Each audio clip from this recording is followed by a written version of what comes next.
हमारी इस गहरी चर्चा में आपका स्वागत है।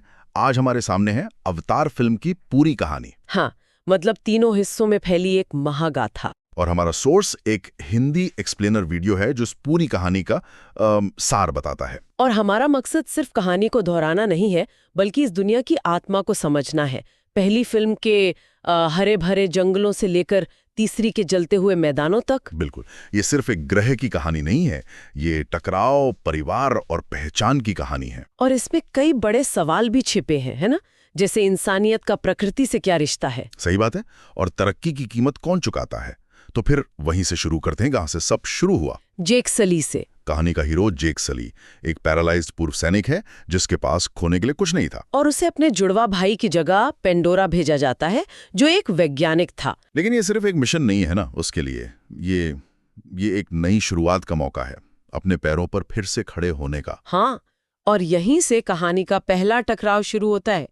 एक तरफ जेक की निजी उम्मीदें हैं और दूसरी तरफ कॉर्पोरेशन का लालच। बिल्कुल, वो एक कीमती पत्थर अनऑब्टेनियम के पीछे है। कीमत शायद 100 करोड़ प्रति किलो बताई गई थी। बाप रे। और वो पत्थर ठीक नावी लोगों के सबसे पवित्र स्थान, उनके होम ट्री के नीचे है। तो इरादे शुरू से ही साफ थे, इस ग्रह को लूटना है, चाहे जो भी हो जाए। और फिर जेक पहली बार अपने अवतार शरीर में जाता है। वो सीन तो आज भी याद है। क्या कमाल था। पैरों के नीचे जमीन को महसूस करना, दौड़ना। हाँ, और एक पूंछ का होना, उसके लिए तो जैसे एक नया जन्म था। लेकिन कर्नल क्वारिज जैसे लोग इस जादू को भी अपने फायदे के लिए इस्तेमाल करना जानते हैं। वो तुरंत जेक की मजबूरी को भांप लेता है।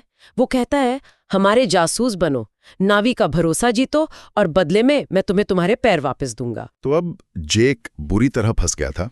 एक तरफ एक सैनिक का फर्ज और दूसरी तरफ एक ऐसी दुनिया जिससे उसे पहली नजर में ही लगाव हो गया था। और इसी कश्मकश के बीच उसकी मुलाकात होती है नेत्री से, जो उसे मारने ही वाली थी। हाँ, लेकिन तभी एवा का एक संकेत, पवित्र पेड़ के वो उड़ने वाले बीज उसके तीर पर आकर बैठ जाते हैं। ये कोई इत्तेफाक नहीं था, है ना? बिल्कुल नहीं। ऐसा लगा जैसे ग्रह खुद जेक में कुछ देख रहा है।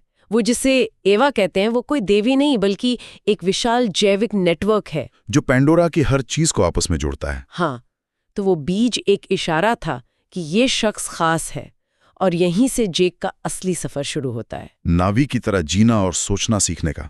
और ये सिर्फ भाषा या शिकार तक सीमित नहीं था। नहीं, जब वो पहली बार अपनी चोटी को एक इकरान से जोड़ता है, उड़ने वाले प्राणी से। हाँ, वो सहेलू का पल, वो कहानी का दिल है। ये कोई दिमागी कंट्रोल नहीं है, बल्कि एक न्यूरल लिंक है। मतलब वो सचमुच उस जानवर को महसूस कर सकता है। बिल्कुल, उसकी नसें, उसकी मांसपेशियां, ये प्रकृति पर हावी होने की इंसानी सोच के एकदम उलट है। ये एक साझेदारी है। लेकिन वक्त निकलता जा रहा था। 3 महीने बीत गए और क्वारिज का धैर्य जवाब दे गया। उसने होम ट्री पर हमला कर दिया। वो तबाही का मंजर बहुत दर्दनाक था। नेत्री के पिता की मौत और डॉक्टर ग्रेस का जख्मी होना। और यही वो पल था जिसने जेक को अपना पक्ष चुनने पर मजबूर कर दिया। उसने तोरुक को साधा। हाँ, नावी का सबसे बड़ा शिकारी, जिससे उसे सभी कबीलों को एकजुट करने की शक्ति मिली। और फिर वो एवा से प्रार्थना करता है, लेकिन जीत के लिए नहीं, बल्कि एक इशारे के लिए। हाँ, और एवा का जवाब आता है। पेंडोरा के सारे जानवर इंसानों के खिलाफ जंग में उतर आते हैं। ग्रह अपनी रक्षा खुद कर रहा था। आखिरी लड़ाई में सब कुछ दांव पर था। एक तरफ क्वारिज का वो विशाल रोबोट सूट, और दूसरी तरफ जेक। और अंत में नेत्री जो कर्नल को मारकर जेक के इंसानी शरीर को बचाती है। तो पहली कहानी का अंत एक नए जन्म के साथ होता है। जेक हमेशा के लिए अपने अवतार शरीर में चला जाता है। उसे घर मिल गया, प्यार मिल गया। ऐसा लगा कि सब कुछ ठीक हो गया। लेकिन उपनिवेशवाद की कहानी इतनी आसानी से खत्म नहीं होती है ना? जहां संसाधन होते हैं वहां लालच वापस आता ही है। कई साल बाद जेक अब कबीले का सरदार है। नेत्री और उसके बच्चे हैं, एक पूरा परिवार। लेकिन फिर आसमान से आग बरसती है और स्काई पीपल यानी इंसान वापस आ जाते हैं। पर इस बार उनका मकसद क्या है? क्या वो अब भी उसी पत्थर के पीछे हैं? नहीं, इस बार लालच और भी बड़ा है। वो पत्थर तो बस एक शुरुआत थी। अब उनका असली मकसद है पेंडोरा को इंसानों के लिए एक नया घर बनाना। क्योंकि धरती रहने लायक नहीं बची। हाँ, और इसके लिए उन्हें नावी को पूरी तरह से खत्म करना होगा। और इस मिशन को लीड करने के लिए वो एक ऐसा हथियार लाए हैं जिसकी किसी ने कल्पना भी नहीं की थी। कर्नल क्वारिज। लेकिन वो तो मर चुका था। हाँ, लेकिन आरडीआई की तकनीक और भी ज्यादा डरावनी हो चुकी है। वे लाए हैं रिकॉम्बिनेंस। मतलब मरे हुए सैनिकों की यादों और पर्सनालिटी को एक अवतार शरीर में इम्प्लांट कर दिया गया है। तो ये क्वारिच है, मतलब है भी और नहीं भी। उसके पास उसकी सारी नफरत और यादें हैं, लेकिन एक नावी शरीर में, और उसका बस एक ही मकसद है, जेक सली से बदला। और ये जेक को एक ऐसे फैसले पर लाकर खड़ा कर देता है जो कोई भी पता नहीं लेना चाहेगा। अपने लोगों को बचाने के लिए उसे अपने परिवार के साथ अपना घर छोड़ना पड़ता है। और वे पानी के पास रहने वाले मेटकाइना कबीले के पास शरण लेते हैं। यहाँ कहानी एक बहुत ही दिलचस्प मोड़ लेती है। जेक और उसका परिवार, जो जंगल के हीरो थे, अब पानी की दुनिया में बाहरी लोग हैं। हाँ, उनकी पतली पूंछों का मजाक उड़ाया जाता है। ये बहुत दिलचस्प है। मतलब जो जेक पहली फिल्म में एक बाहरी इंसान था, अब वो अपने परिवार के साथ एक दूसरे नावी कबीले में बाहरी बन गया है। बिल्कुल, ये दिखाता है कि अपनापन सिर्फ प्रजाति का मामला नहीं, बल्कि संस्कृति का भी है। जंगल के नियम पानी में काम नहीं करते।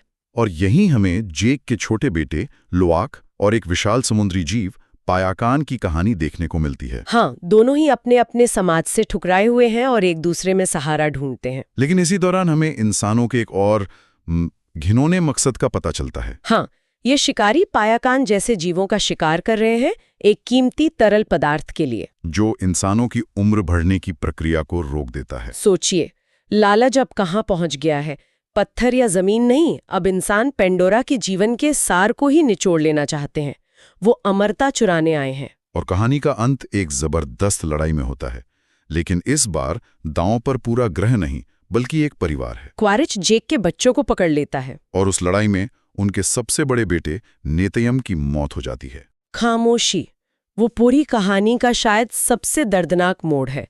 अब तक लड़ाई कबीले के लिए थी, संसाधनों के लिए थी। इस एक पल में ये जेक और नेत्री के लिए बेहद निजी हो जाती है। जेक का गुस्सा और नेत्री का गम वो देखने वालों को हिलाकर रख देता है। और आखिरी टकराव में क्वारिच और जेक के बीच एक और किरदार है जो सब कुछ बदल देता है। स्पाइडर, क्वारिच का अपना इंसानी बेटा जिसे जेक और नेत्री ने पाला है। और स्पाइडर एक मुश्किल फैसला लेता है।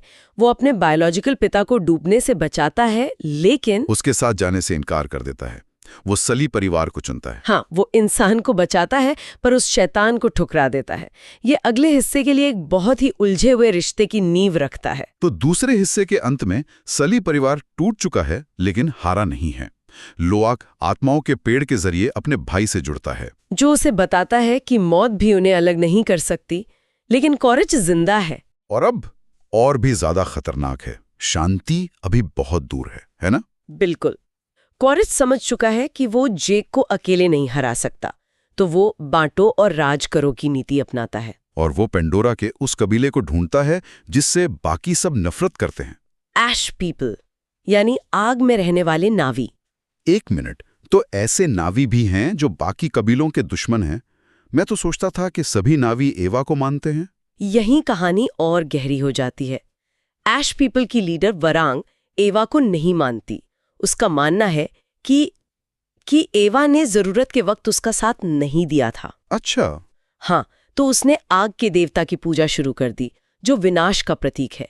तो हमें पता चलता है कि नावी समाज भी एक जैसा नहीं है। उनमें भी फूट और नफरत है। और इसी बीच स्पाइडर एक नई मुसीबत में फंस जाता है। वो एक इंसान है, पेंडोरा की हवा में उसका ऑक्सीजन खत्म हो रहा है। और तभी ऐश पीपल हमला करते हैं और उसके सारे एयर मास्क तबाह हो जाते हैं। ये कैसे पल की ओर ले जाता है जो सब कुछ बदल देता है। कीरी, जिसकी पैदाइश खुद एक रहस्य है, वो एवा की शक्ति का इस्तेमाल करती है। और वो स्पाइडर को एक खास बीज खिलाती है जो उसके शरीर को बदल देता है। और स्पाइडर पेंडोरा की जहरीली हवा में सांस लेने लगता है। रुकिए, ये तो गेम चेंजर है। अगर एक इंसान पेंडोरा की हवा में सांस ले सकता है, तो इंसान और नावी के बीच की सबसे बड़ी दीवार ही गिर गई। आरडीए के लिए तो ये किसी खजाने से कम नहीं होगा। बिल्कुल। स्पाइडर अब उनके लिए एक जीता जागता वैज्ञानिक चमत्कार है। और इसी वजह से क्वारिज और वरांग का गठबंधन और मजबूत हो जाता है। नावी योद्धाओं की ताकत और इंसानी तकनीक। हाँ, अब ये लड़ाई सिर्फ संसाधनों की नहीं, बल्कि पेंडोरा की आत्मा के लिए एक महायुद्ध बन जाती है। और आखिरी लड़ाई में हमें सब कुछ देखने को मिलता है। जेक खुद को कुर्बान करने की कोशिश करता है, पानी और हवा के कबीले एक साथ लड़ते हैं। और पायाकान जैसी विशाल मछलियां भी इंसानी जहाजों को तोड़ डालती हैं। लेकिन कहानी का असली क्लाइमैक्स स्पाइडर की नियति पर टिका है ना? हाँ, लड़ाई के बीच एक पल आता है जब वो आग में गिरने वाला होता है और उसे बचाने के लिए उसके दोनों पिता, जेक जिसने उसे पाला और कर्नल जो उसका असली पिता है, दोनों एक साथ आगे बढ़ते हैं। ये तो जबरदस्त है। तो क्वारच के अंदर का पिता जाग गया। हाँ, ये उसके आत्मबोध का क्षण था। वो शायद पहली बार समझता है कि एक पिता होने का मतलब क्या होता है। वो स्पाइडर को बचाता है और अपनी गलती को महसूस करते हुए खुद आग में कूदकर अपनी जान दे देता है। वो अपने बेटे को वो बनने से बचाता है जो वो खुद था, एक नफरत से भरा हुआ इंसान। एक विलन के किरदार का इतना शक्तिशाली अंत, उसकी मौत और आग वाली नावी की हार के साथ लगता है कि पेंडोरा पर आखिरकार शांति लौट आई है। हाँ, ऐसा लगता तो है। तो इस सब का क्या मतलब है? इन 3 हिस्सों में हमने एक ऐसी कहानी देखी जो एक अकेले इंसान के सफर से शुरू होकर एक बहुपीढ़ी की गाथा बन जाती है, परिवार, युद्ध और अपनेपन की परिभाषा के बारे में। और इसका मुख्य विषय हमेशा पेंडोरा के सभी जीवित प्राणियों के बीच का वो गहरा, लगभग जादुई संबंध ही रहा है। हाँ, जिसका प्रतीक है एवा और आत्माओं का पेड़। आखिरी सीन जहाँ स्पाइडर पेड़ के जरिए अपने मरे हुए परिवार से जुड़ता है, इसी विचार को पुष्ट करता है कि पेंडोरा पर कुछ भी वास्तव में खोता नहीं है, बस उसका रूप बदल जाता है। ये सच में सोचने पर